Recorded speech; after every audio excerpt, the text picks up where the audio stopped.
আসসালামু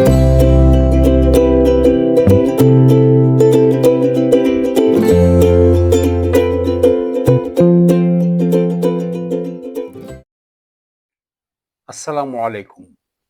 সম্মানিত দর্শক, আজকে আমরা আর নট এবং আরন্ট, হ্যাজ নট এবং হ্যাজন্ট, হ্যাভ নট এবং হ্যাভেন্ট এর ব্যবহার আলোচনা করব। দর্শক, চলুন আলোচনা শুরু করা যাক। আর নট এবং আরন্ট। আর নটের সংক্ষিপ্ত রূপ আরন্ট। উদাহরণ: they are not studying, they aren't studying. এই দুটি বাক্যের অর্থ একই, তারা পড়ছে না।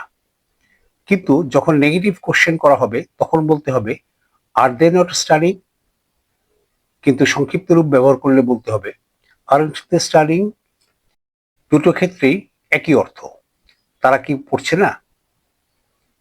We are not students, we aren't students. এই দুটি বাক্যের অর্থ একই, আমরা ছাত্র না।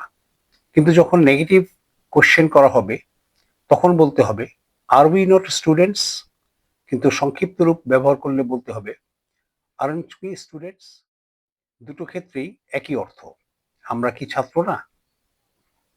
হ্যাজ নট এবং হ্যাজন্ট। হ্যাজ নটের সংক্ষিপ্ত রূপ হ্যাজন্ট। উদাহরণ: he has not given me this book, he hasn't given me this book. এই দুটি বাক্যের অর্থ একই, সে আমাকে এই বইটি দেয়নি। কিন্তু যখন নেগেটিভ কোশ্চেন করা হবে তখন বলতে হবে has he not given me this book, কিন্তু সংক্ষিপ্ত রূপ ব্যবহার করলে বলতে হবে hasn't he given me this book.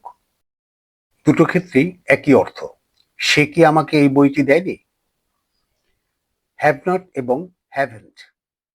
Have নটের সংক্ষিপ্ত রূপ হ্যাভেন্ট। উদাহরণ: we have not taken a break, we haven't taken a break. এই দুটি বাক্যের অর্থ একই, আমরা একটি বিরতি নেইনি। কিন্তু যখন নেগেটিভ কোশ্চেন করা হবে তখন বলতে হবে have we not taken a break, কিন্তু সংক্ষিপ্ত রূপ ব্যবহার করলে বলতে হবে haven't we taken a break. দুটো ক্ষেত্রেই একই অর্থ, আমরা কি একটি বিরতি নেইনি। দর্শক, ভিডিও বড় হয়ে যাবে বিধায় ওয়াজ নট এবং ওয়াজন্ট, ওয়্যার নট এবং ওয়্যারেন্ট, হ্যাড নট এবং হ্যাডন্ট, ডিড নট এবং ডিডন্টের ব্যবহার এখানে আলোচনা করা হলো না। এই ব্যবহারগুলো আমরা পরবর্তী ভিডিওতে আলোচনা করব। দর্শক, বাক্যগুলো বারবার অনুশীলন করা প্রয়োজন। প্রয়োজনে লিখে ফেলুন। স্পোকেন ইংরেজিতে সক্ষমতা অর্জনের জন্য এই অনুশীলন গুরুত্বপূর্ণ। সম্মানিত দর্শক, আজকের মতো এই পর্যন্ত।